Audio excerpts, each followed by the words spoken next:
Okay, well, we have some people here. We have some people on the interweb.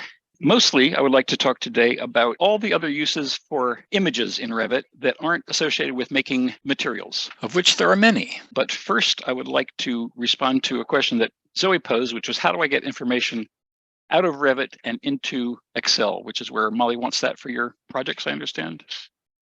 Okay, well, it's easy. Revit really is just a great big database of building components.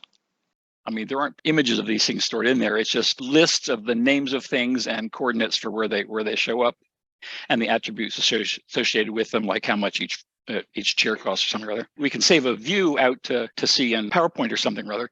Similarly, we can export the data out so that another program that wants to deal with data, like Excel, can take that and manipulate it any way that it wants. What I want to do is open office plan with rooms, okay? And it's that same office plan we've been working at, but I just added some rooms to it for scheduling purposes. And today we'll be using Excel very briefly right now, and then for the rest of the day, Revit and Photoshop sort of backing and forthing between them. Okay, let's make a little more room here.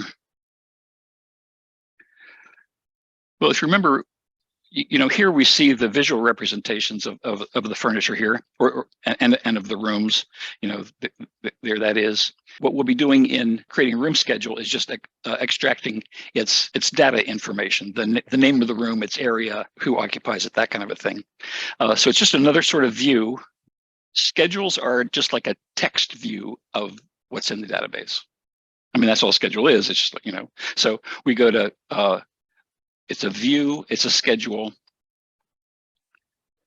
and we're doing this guy, one of the schedule quantities. And we have a number of different kinds of things we can be scheduling here, like pretty much, well, everything in the drawing you can put on a schedule for that type of thing. And we'll just slide down to rooms, and we can accept all of this. The defaults are fine for all these for our purposes.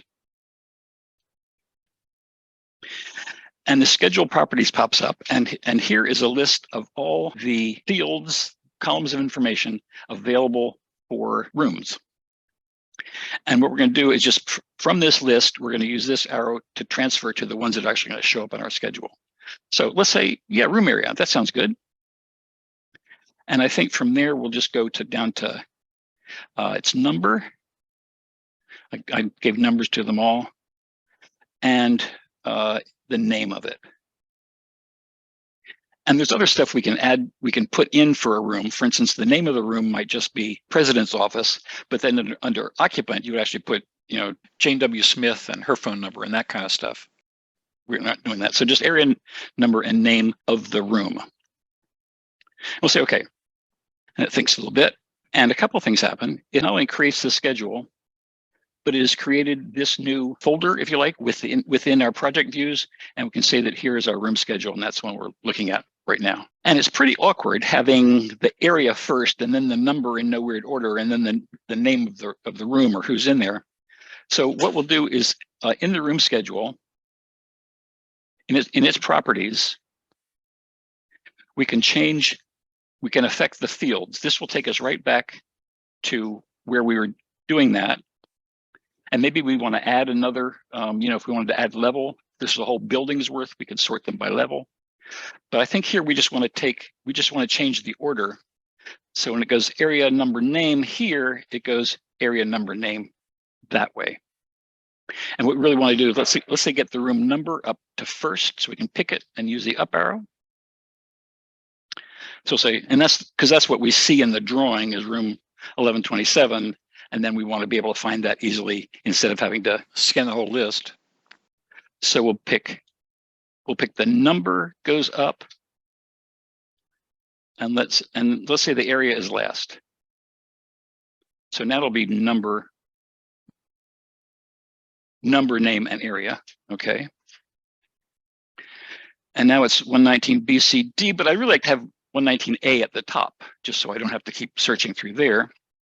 So that's when we get into sorting and grouping, sort of the next phase. And we can tab across here. We can just go from one to the next, but I'll go to sorting and grouping and say, this is much like sorting in Excel. What do you want to sort on? I want to sort on the number.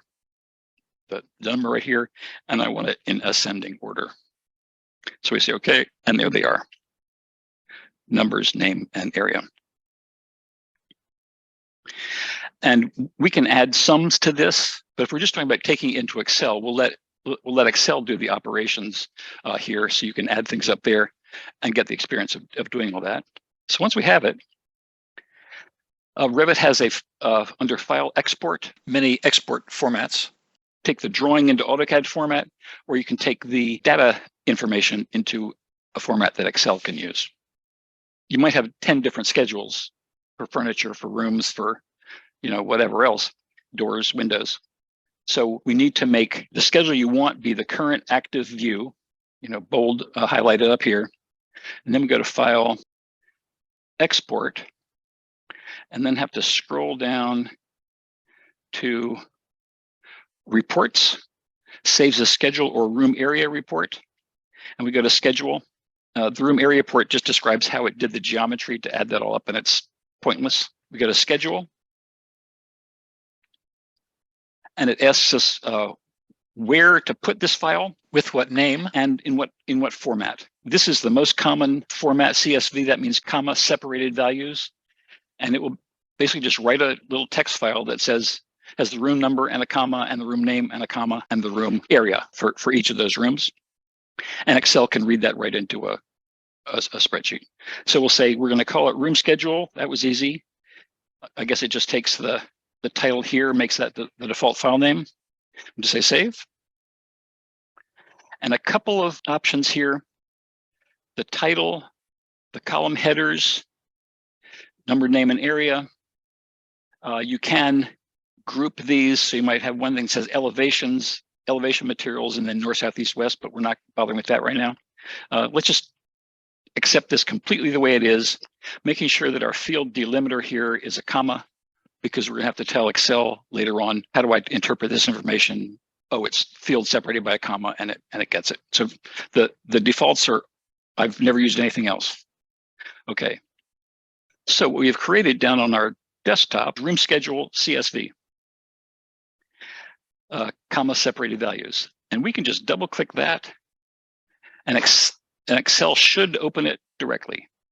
Yep, it knows what to do with it. That's one of its standard file types.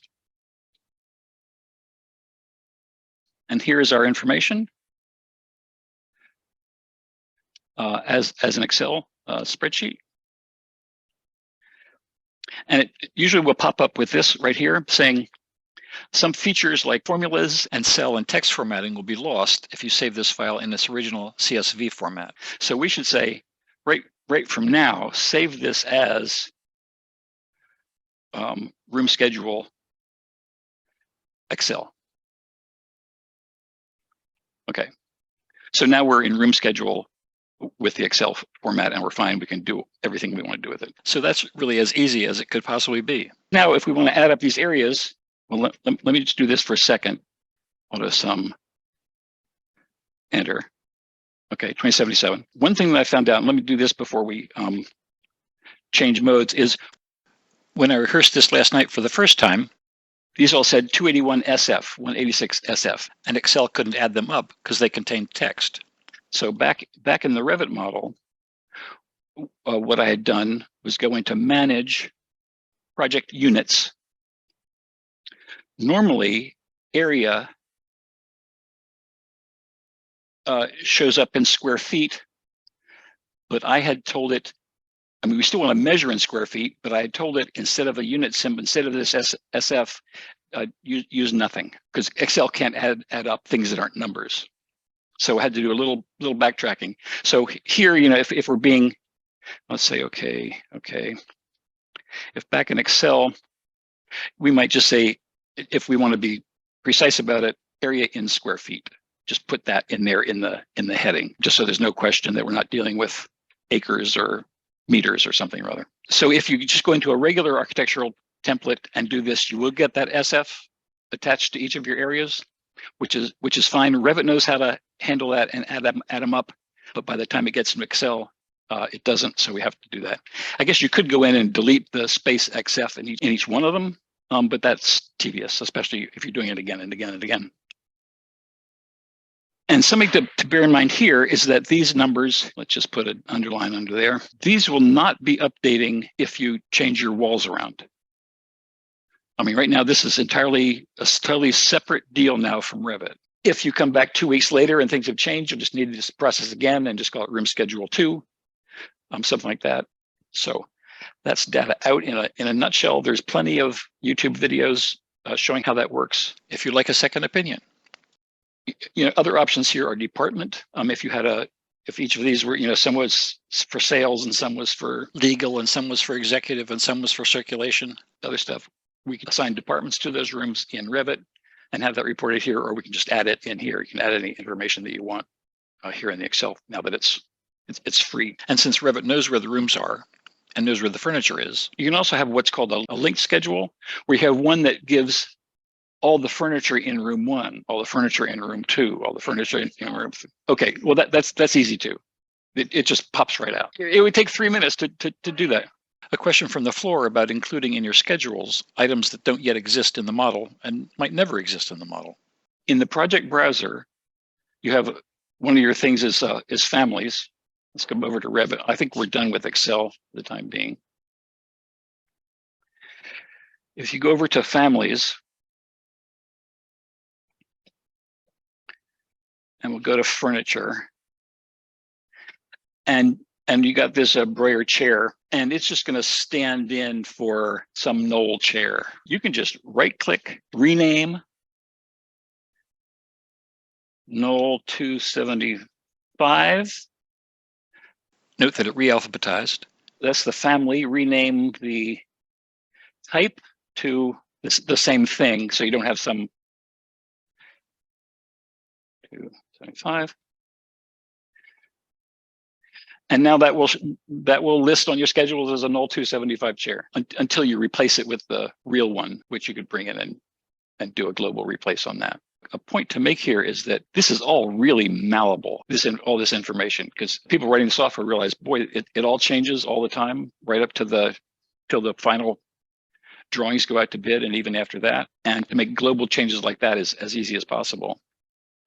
And it could be you just have just a very, very simple chair from Revit, put it in there and give it a new name, just a wooden chair, and this is going to be changed into something else, but it's a placeholder for you. I think that's better than leaving it out. Okay, getting on to the matter at hand, images. Let's get out of here for a second, go back to level 11. So far, we've really addressed images only insofar as they have gone into making materials for things, but I like to talk about all the other sort of illustrative purpose for them.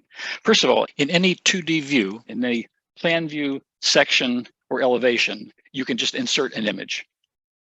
So if I wanted to show up over here a picture of what the building looked like from the ground, I can just go into Insert,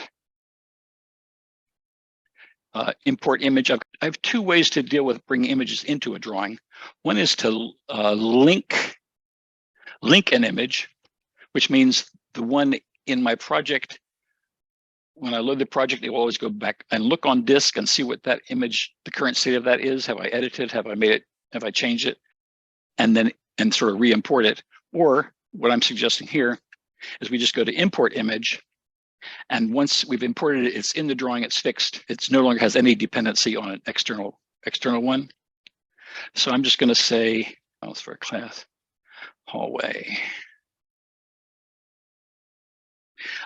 Right now, you see my crop region is turned on. So I'm going to place it out here, but then in the view, turn my crop region off, cropping off, so I can see that picture, which I can then resize as rotate, do anything I want with.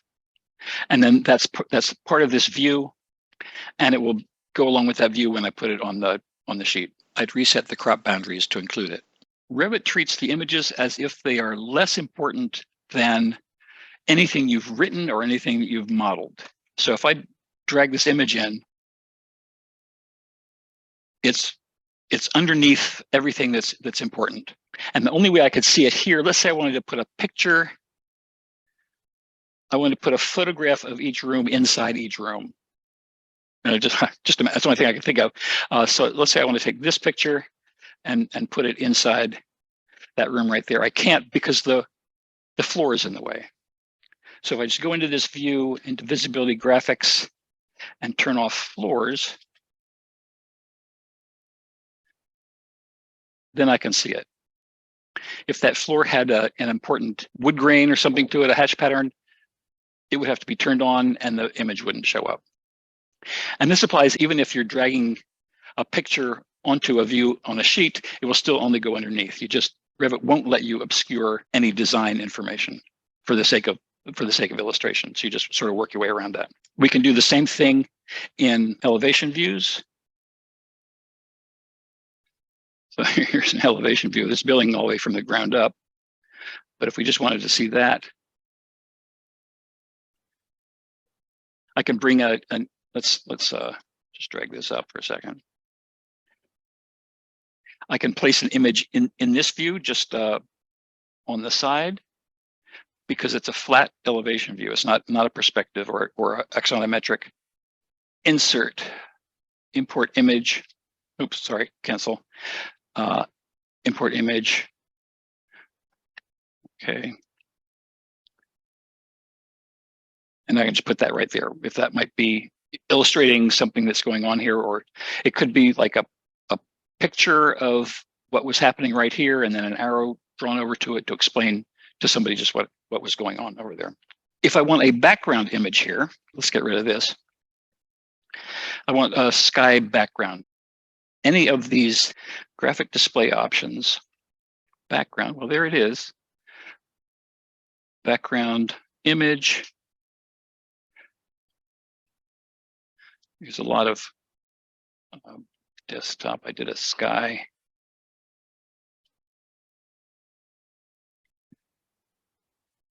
Let's just say, okay. Okay, there we go. So this is not even a realistic view. This is just the hidden line. The hidden line. Let's see, I go into wireframe. For actually working on things, this is sort of a pain to deal with because you zoom in and this it's just not helpful. It's just more distraction. So as a rule, until you're sort of at some sort of final stage, you would leave those off. But I've done some nice elevations, building elevations that way, just using a sky as a ground image. I guess we're seeing right through the building here. I don't know what's going on. Another option we have here, as long as we're looking at graphic display options, is the background can also be a gradient where we sort of go from the sky to the horizon to the ground color. Let's just see what that does.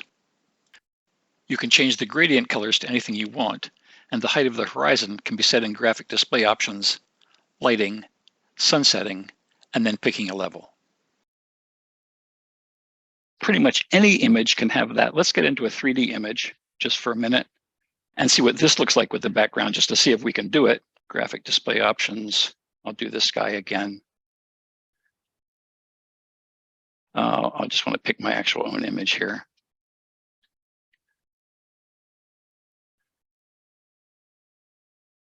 So that's a look, huh? Maybe somewhat distracting in views where you're trying to get some work done, but maybe for presentation, go ahead, do it. These are the backgrounds that show up just in every kind of view. And it's entirely in the background. It's like a backdrop behind anything else that you built in the model, a background. And those don't render. But if we get into a 3D view, don't know what that, it's fun. A man and a flamingo. We'll get to them towards the end. These are the Enscape assets. Instead of a cutout, which doesn't cast a real shadow, basically these get an image painted on them, a man and a flamingo. And Enscape is really great. I'm recommending. It's $12 a month for students. And I pay like $500 a year, and it's a deal. Yeah, I mean, it really is great. I mean, flamingos, really, we'll get there. What was I doing? A question from the floor. Can you change the height of the flamingo? Let's see. There's this. Offset from edit type. Looks like our old friend a height parameter. Let's make it 3'6". Apply. Here you go. So cute. We digress. Let me go into level 11 and let me set up a camera view that's truly in perspective here. View, 3D view, camera, and I'll look at the building from over here. And there's not much of it, there's just 2 floors there. And here's where it's a little confusing, because a 3D view can have a regular background that we just see all the time, regular background image we see all the time, and then the same or another image to use when we're rendering it. What would be a good one? If we just want to see something here all the time, not in the renderings, as before, boy, that thing's in the way. We go to graphic display options, background, image, and we'll go back to a Coca-Cola logo. Okay, we'll get to that in a bit. So Coca-Cola logo. That is a Coca, and it's been stretched out of shape. We can tell it maintain your original proportions, move it around on the screen like that. I think it's set just to fit the view. It looks like it, doesn't it? Yeah, and that's because graphic display options, background, customize image, we can tell it's stretched to fit or keep its original size, which is to say proportions, customize image, or set its width or its height, I think, in terms of how high this image is. I don't think there's a bunch to mess around with. I think you'll enjoy exploring, but you got those basic options of stretch it, which you usually can't tell with skies. I mean, a cloud is this long or this long. Who cares? With a Coke, you can tell with text. Backgrounds applied in graphic display options do not render. And well, let's just make sure that that's true. I would hate to lead you astray on something like this. Rendering. Oh, this is the slow computer, isn't it? Yeah. So that's just showing the default cloudscape that Revit comes with. To actually add something that's going to appear at a rendering, that's in view properties under camera, and that's an option we do not have in a flat drawing. Go to render settings, and again we have this background, and before we saw it was sky with a few clouds. If we want to set our own one called image, customize image, and we'll go pick here. I'll pick the sky background, and that I will stretch just to fit whatever the image is. Okay. So it doesn't even show up here in the regular view of the drawing. Let's see if it shows up in realistic. Doesn't even show up in realistic, although the building has. We actually have to go to the rendering, RR for render, cancel, render. We will see this. There we go. And something you can do here is over in that customize image, you can move that image up and down relative to the to what's here. So 2 fundamentally different things.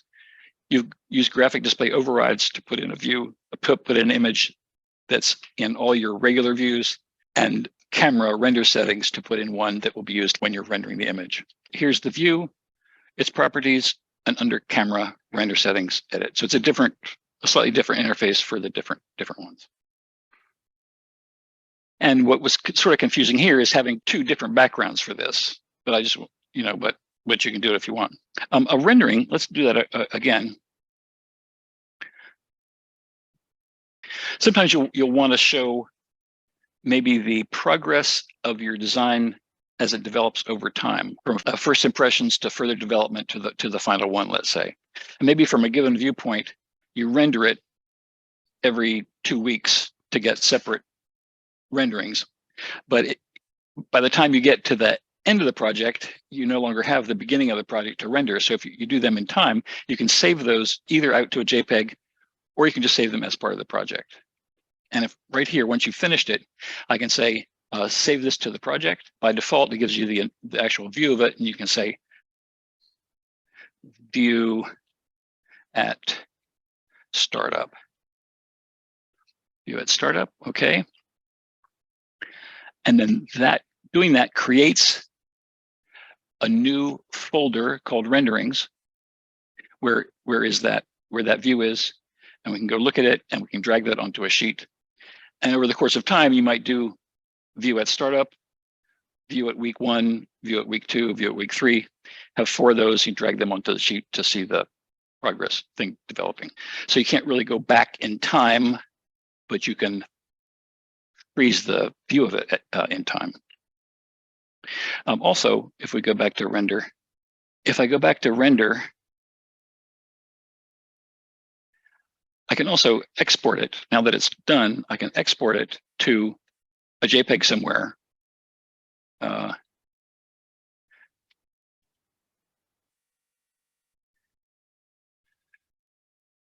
So it's saved there on my desktop, and I can take that into Photoshop. I can put it in a Word document. I can send it to somebody.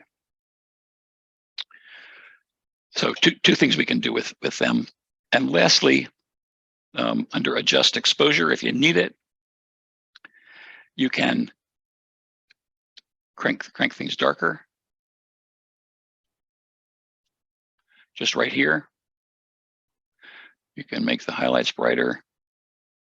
It's the kind of thing I prefer to do in Photoshop because it's a much better interface with more tools, but you can mess with that stuff. I'm going to close out this drawing and start our own little one with my basic wall and floor, our little test bed. Put a window in here for scale. I'd like to introduce you to the concept of a decal. Who of you made model cars and airplanes and battleships when you were little, besides me? Okay, well, you get that neat sheet of decals that you'd wet them and slide the image off onto the wing or onto the side of the car, something like that. Well, this is exactly the same thing. It's a image that you apply to a surface, and it can be applied to a flat surface or a cylindrical one. Nothing wavy like a saddle or anything like that. But the way that, let's take the Coke one. Let's go insert decal, and before we can actually place one, we need to create it and tell it what image to be using. So I'm going to create a type. That's the first thing to do. Create a type. And right now there are no decals in this little beginner project, so we'll go down to create one with Revit's normal little starburst, meaning sunburst, meaning create something. And we're going to call this Coke logo. Okay. And we'll go get that Coke logo from the desktop or wherever you put it. And that's the one I want to use. Actually, I want to rename this. I want to get rid of the one. I don't know why it's there. Coca-Cola logo. Open. Open. You can ignore the blue color. It's just there to fill up the square. And we're ignoring everything else. Coca-Cola logo, JPEG. We say OK. So now that's like creating a type. There's a family of decals, and this type within that is called the Coke logo. And then to actually put it on something, we go to Detail, Place Decal, and it finds the most recent one we've defined and lets us put it on the wall. So in hidden line views, it just shows up as an outline rectangle. Let's see, and it's shaded, still the same, consistent colors, the same, realistic. We get the Coke logo. And if you zoom in enough, you can see the pixels of it. So if that's going to be huge in your image, you want to get your original image to be pretty high resolution. But I think this is like 700 pixels across, and certainly from any sort of distance, that's going to be plenty. So that's about as easy as it can get. Skip a little bit over to page 2. What if we don't want all that white there? We just want the letters. How do we get rid of that? It would be nice if we could use an image file that just had transparent pixels there, but that's not how this has evolved. And what we do is back in Photoshop is to make what's called a mask of this image based on this image. And the mask is going to be white wherever we want the color of this image to come through, and black wherever we want the color of that image to be blocked. So here's that process. Let's get into Photoshop. There we go. All right. Let's go to File, Open, wherever you have it. Coca-Cola logo. Okay. Okay. So what we're going to do, this is our original image. And the first thing I'm going to do is to save this with its new name, because what we're going to have is this original image sort of being looked at through another image, which is going to pass the red and block the white. So I'm just going to go to File.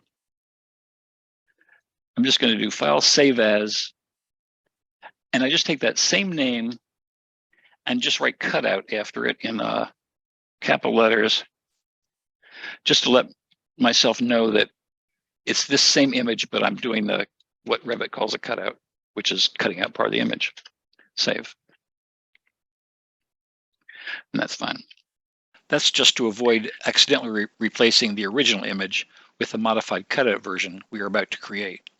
And now what we're going to do is we're going to select all the white, which is where we don't want color to come through, and change it to black, which will block the color. It's just like we're almost making a cutout in a fence or something or other. So I'm going to do it select it with the magic wand tool.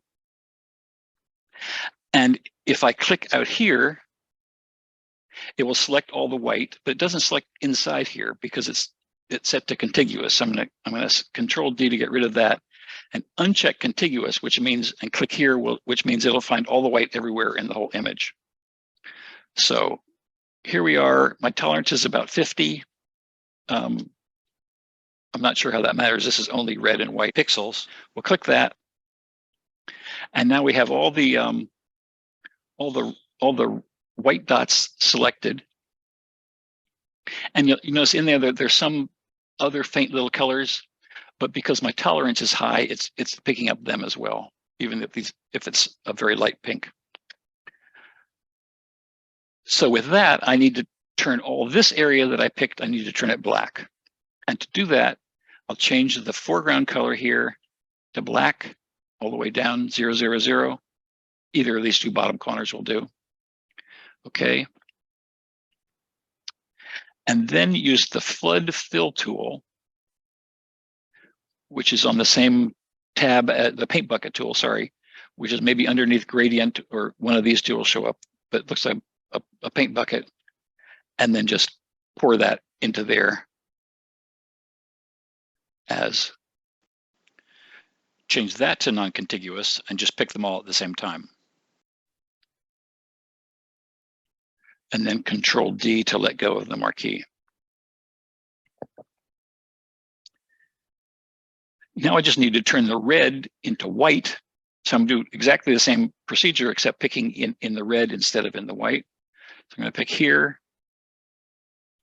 And because contiguous is not checked, I get all those different disjointed pieces. I'll change the foreground, make my foreground color be white, the one I'm painting with. And then again, use the Paint Bucket tool to paint all that white. And then Control D to let go. So now what we have is an image that when we look through it, we won't see through the black, but we will see through where it's white, and we'll see the red. And so all we'll see is a red on the wall. So I already saved this as Coca-Cola cutout. So I can just do a Control S or go to File, Save. Let's do that. File, Save. And then we're out of here. So this decal hasn't changed. It's still defined just as the one image. We're going to create another decal that is the image plus its cutout, its mask, and we can put that on the wall over here. So that'll be Insert Decal. We need to make a new type, a type that includes the cutout image. I want this original one to be here, just with Coca-Cola in it, no cutout. I need to create a new one. I need to create a new decal that has the cutout attached to it. So new decal, let's call it Coke with cutout.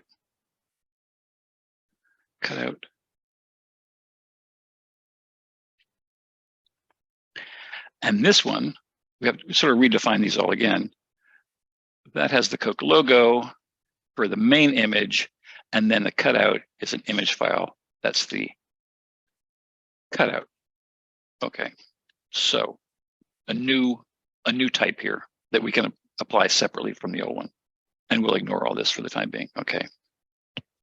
So that responds to normal. Now I go to insert, decal, place decal, and make sure we're doing the one with the cutout. And we'll put it over here on this face. And we can see that it's it doesn't have the white rectangle around it. Now, a couple of uses for these. This is fairly new. I'm going to move this down a little bit. Is what will happen if we put that sign on the outside of the glass and shine some light through, shine the sunshine through. Would that be fun? So first of all, I'm going to say in this view, I want to turn it so the sun's coming straight in there, which is from the north. So I'll go to rendering settings, and 0 is meaning the sun's coming from straight north down at us, and we'll make it a little steeper, let's say 45 degrees. For this view, apply. Okay. Okay. And then if we go to the visual style, just to preview it, pick that, graphic display options, shadows, cast shadows, apply. Okay, so that's what that will do. And then I'm going to go around to the outside here and put that decal one. I'll put both of them on here, kind of small.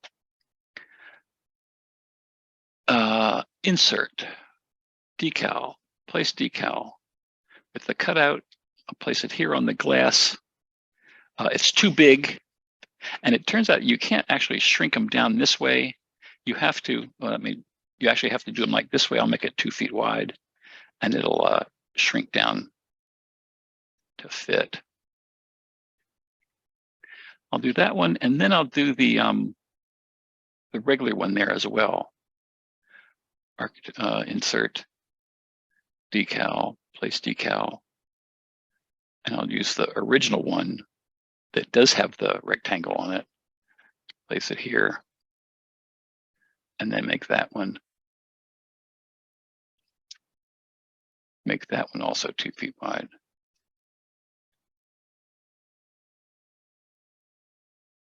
Okay, angle it over. And these will move with the window, incidentally. I mean, they're attached to that. One thing we'll find is that you can only do decals in the project. You can't do them in a family. Just the way it is. So back to our 3D view. And just in the realistic views, these guys aren't casting any shadows or anything. Let's see what happens if we go to render. We'll kick it up to medium just for fun. Exterior sun only, coming through that way, go.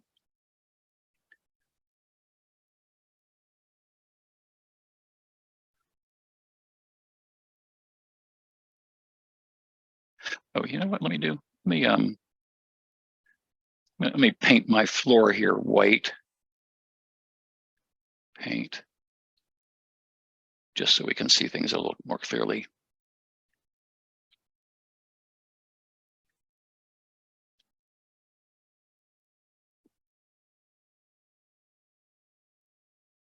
So these guys are casting opaque shadows because they're paint or solid plastic or something or other on the glass. But I think if we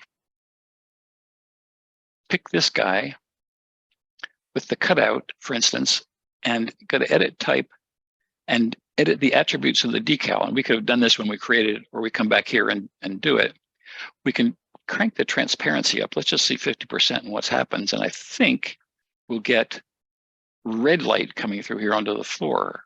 So let's find out. Okay, apply, okay. RR for render. Okay, so we're picking up some red there. So this has gotten a little fainter because light's coming through it. So it's really not quite stained glass. It's not like a vivid color here casting a vivid color onto the floor. With the tools available to us, I don't see how that would happen, but that's still pretty cool. What can I say? So a question comes up, especially when we're dealing with things like Entourage, which is, just the stuff around. It could be cats, it can be keyboard, it could be an ashtray, something like that. And you want that to show up in your rendering. What's the best way to do that? And this will vary, but here are some suggestions of how to do it. One, you can make them as Revit components, make it as a family and assign appropriate materials and have it be there. But frankly, that ends up being a lot of work to make a brass candlestick. If it's going to be 1/8 of an inch high in your rendering, on a mantelpiece somewhere. So is there a faster way to do that? So you can use Revit components and materials. That's what we've been doing, and that's certainly for anything you're going to reuse and want to be able to vary. Have this one be red and this one be blue. That's probably the way to go. You can use a decal attached to let's say a Coke can. Just make a simple cylinder, and then you can apply a decal, and it'll just wrap right around that. So that's an easy way to do that.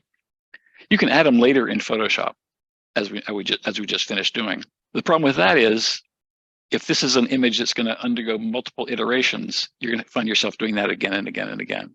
The way around that, let's say it's a view of the living room with the brass candlesticks.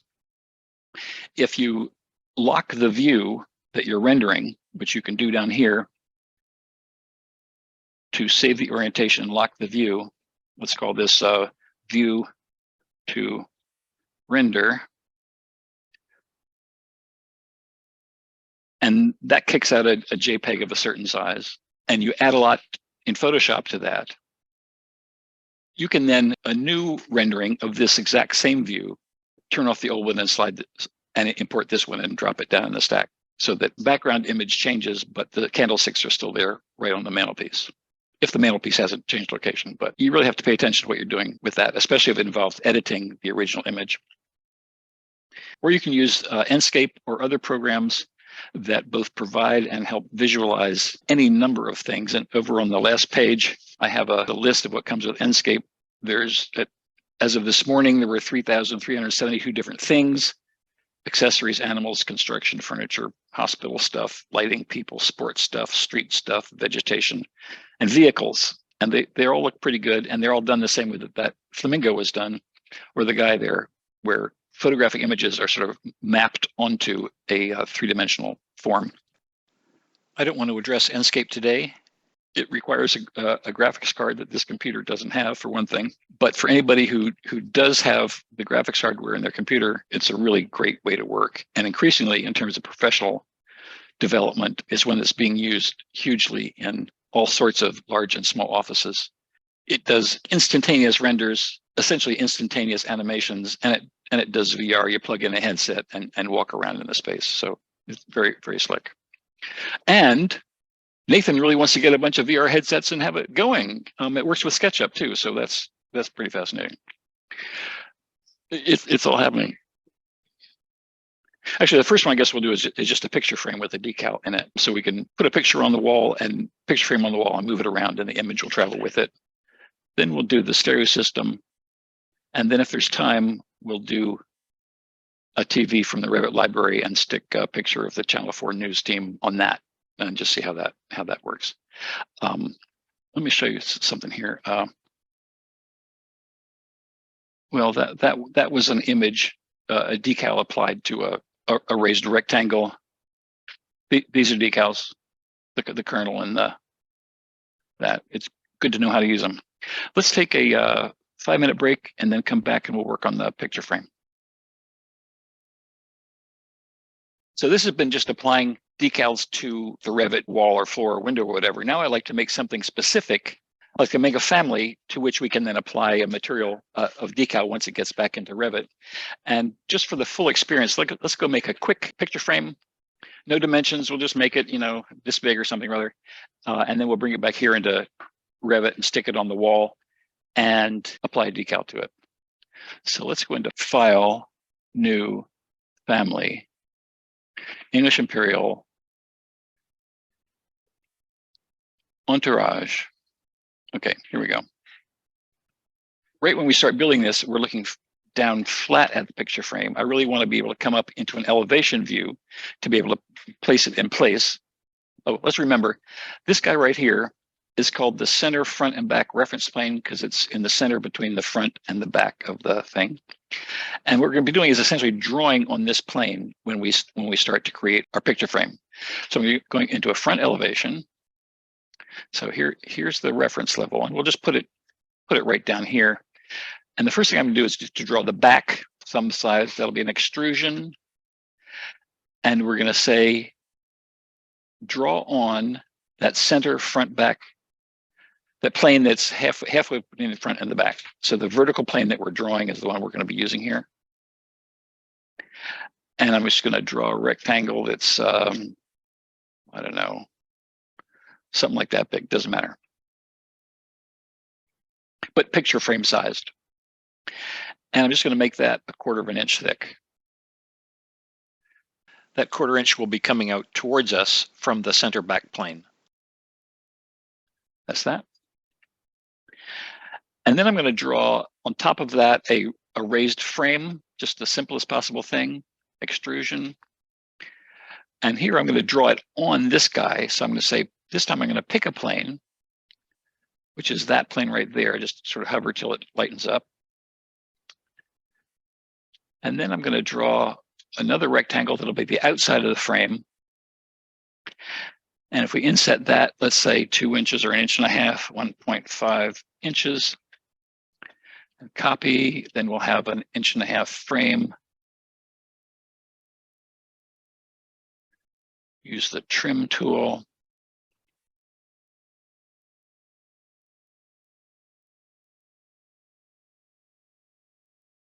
So this will be solid and this will be empty again of frame, but the back will still be there. We'll say okay. And then we'll just check it out in 3D. And there it is, just what we're going to have. And if you want to get rid of that line right there, we can join these two solids together. We can use the modified join tool just to pick one and pick the other, and then they blend. And they'll do that if they're the same type of stuff. You can't join brick and drywall, for instance, but these are just sort of generic entourage material. So let's pretend I forgot to save it. I'll say load into project and close. Oh, I do want to save the changes to the family, and I'll call that picture frame. Picture frame.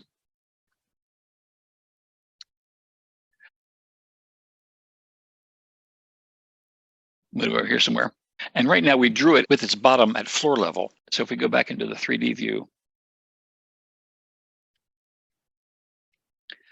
if we give it a height offset from its host, which is the floor here, I'll make it 5 feet or something, go up.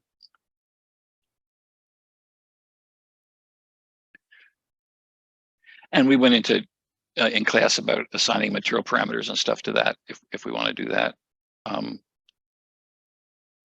Why doesn't my, oh, I was trying to rotate my view, but I locked my view earlier for part of the demonstration. I'll unlock it.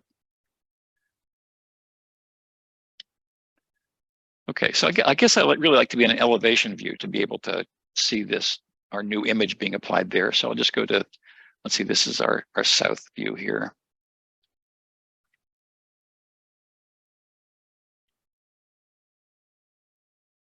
And I'll just go to make a new decal type. Let's make a new one, not Coke. Decal for picture frame.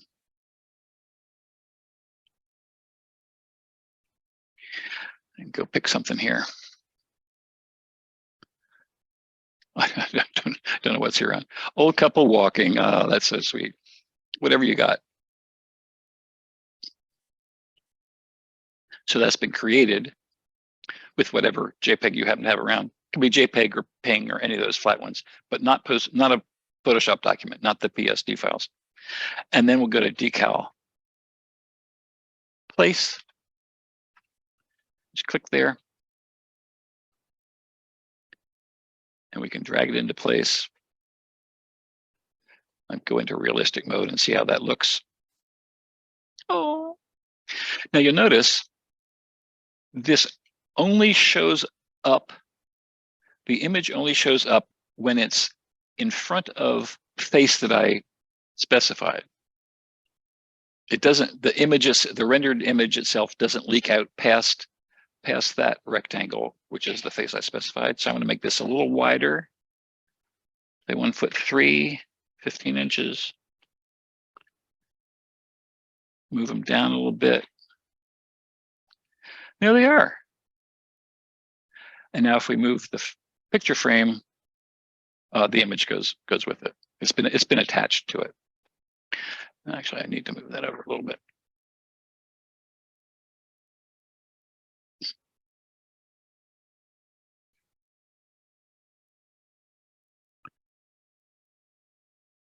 Oh, cancel. Okay, so I have to be careful. Just then, I was trying to grab the picture frame. By mistake, I grabbed the image and dragged it down. And it says, the decal's not even overlapping the host at all anymore. So I have to go back and move them together.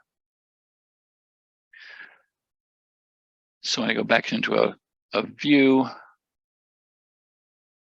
RR draft.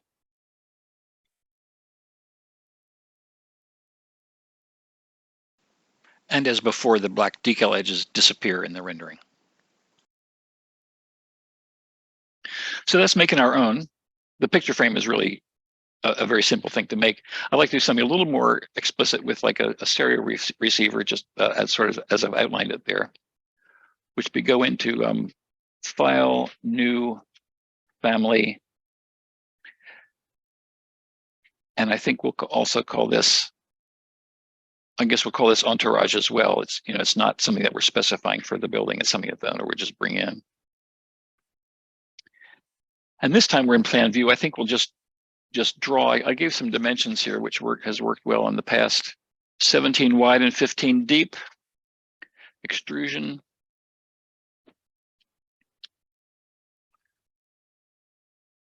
$17 wide, 1'5". 1 foot 3 inches deep. Something like that. Oh, we say okay. And then we give it a height, which is 5.5 inches, 5.5 inches. So there's that. And I guess really, you know, let's put those little legs on it just to make this official. Go back to the floor plan. Create, move this, let's move this around. So it'll be, then we sort of have to think, how would we want to place this? If we're placing it on a shelf, would we want to place it at the front? We'd like to have the intersection of these guys at the front or the middle at the back. I'll leave it at the front this time. So if I'm going to do create extrusion, some little round circles.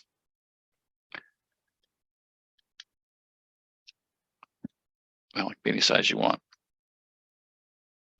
I'm going to make them okay, 1/2 inch high.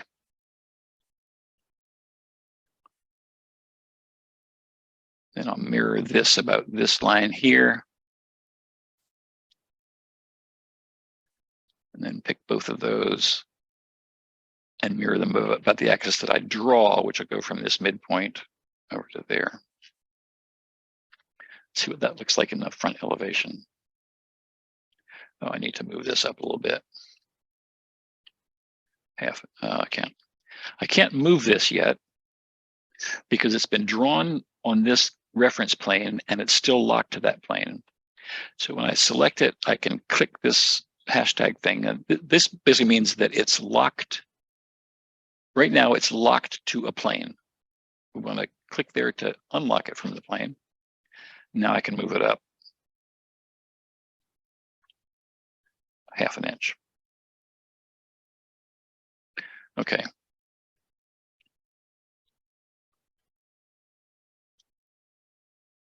Cute. And I think we can ignore the ventilation holes and whatever. What I don't want to have to do is put a lot of knobs and that kind of stuff on. Just doesn't, I mean, Trust me, it's gonna be fine. But I do want to just give this like that brushed aluminum material just right in the family, so we don't have to do that anywhere. Let's see, aluminum. There aren't many materials in the empty families. So what you do here, you type in whatever you want, and it'll come down and give you ones that are in some of the libraries. Anodized, clad, vertical, cladding, aluminum. I don't know what these are. Like a brushed aluminum, maybe that one right there. I'm just going to bring that up into my project, well, actually into the family, and say okay. And we don't even have a rendering option. Do we have a rendering option here? No, we don't even have a rendering option here in the here, but we'll do that. So there's that. Okay, so load in project and close. You want to save it? Oh, I sure do. Let's go back to my desktop and call this stereo box. Save. Okay, and we'll go stick that out here on the floor.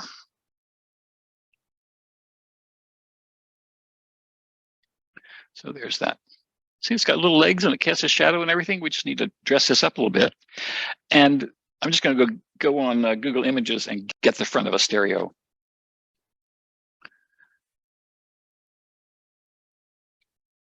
Receiver.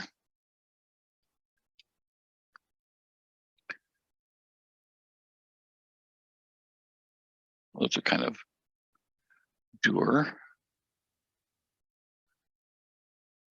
I want one that's fairly straight on. Let's just do this one right here. Pick whatever you want. That looks nice. I'm just going to right click, save image as stereo front. It's better if it's in color. Save. Done with that. That probably had extra stuff around it. We're going to need to trim it down to crop it some back into Photoshop.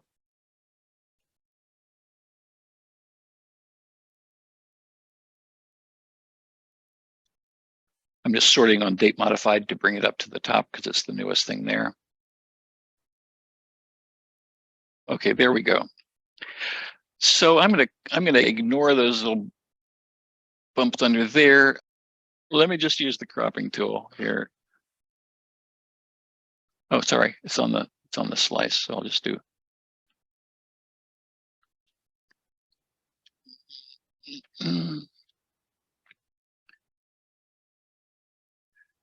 And we're gonna just pretend that that doesn't happen. It's almost like it sort of snaps into where, anyway, there's that. I want to get rid of these guys. Gotta really, it doesn't quite really matter where those go for our purposes.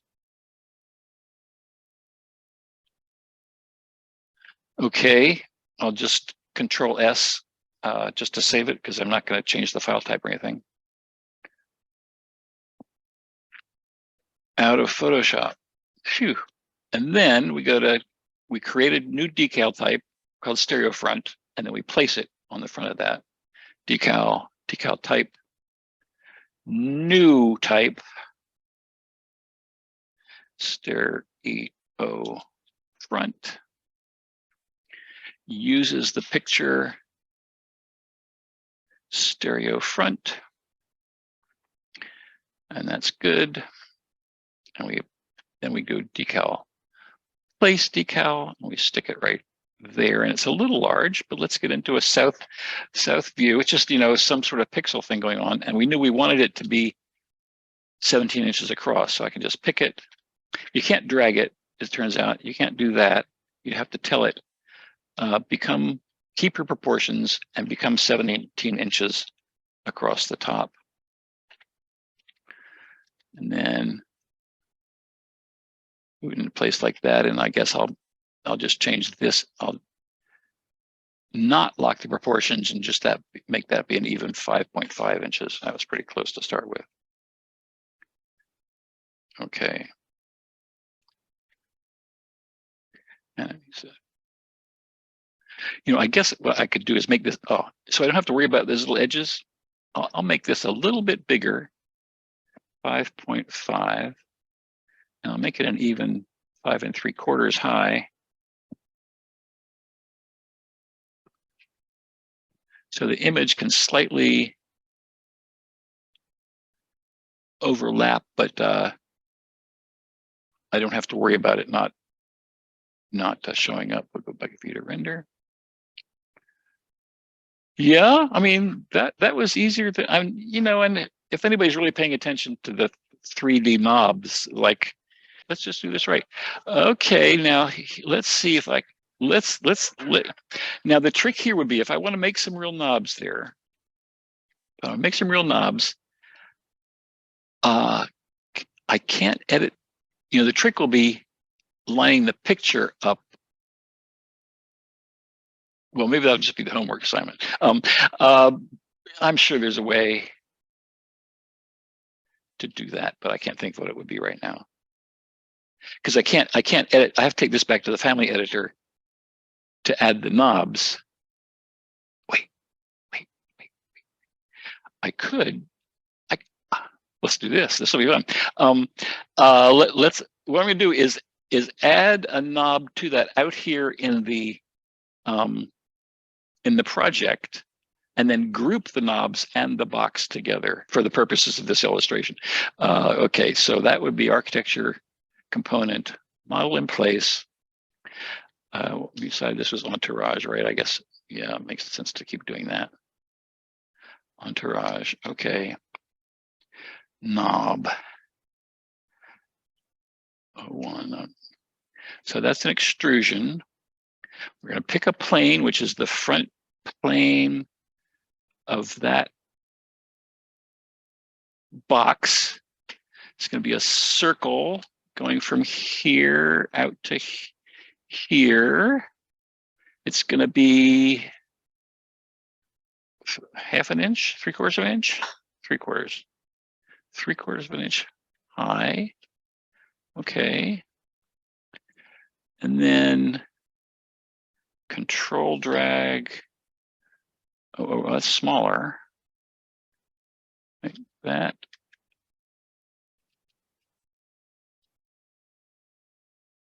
Well, I'll make a separate one. Oh, edit extrusion. Sorry, that's what I need to do. 1 inch.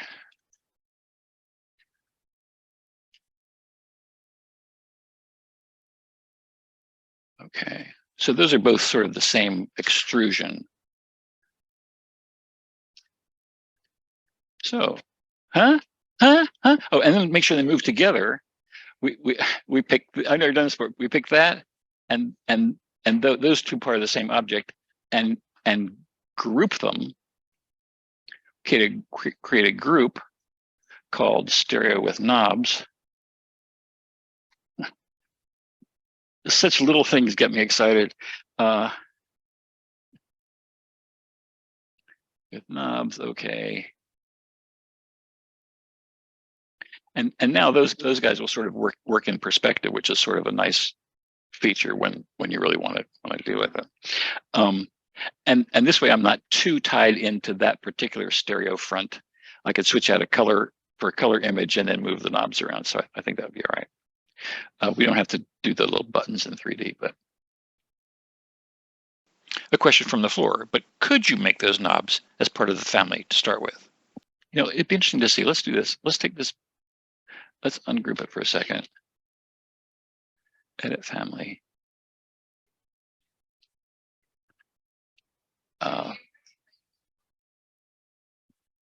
What I could do here, I could do import image.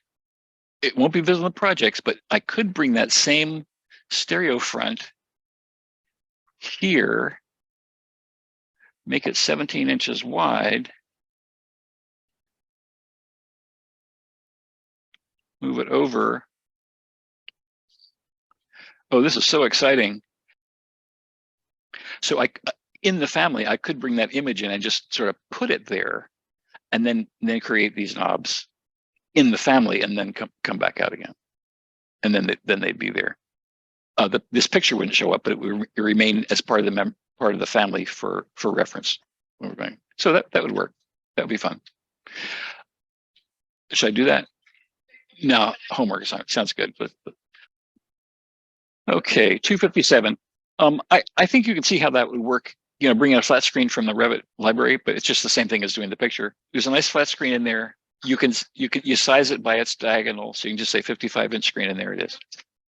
I'm pretty sure that with Enscape, you could put an MP4 on the screen and it would play as you recorded your animation.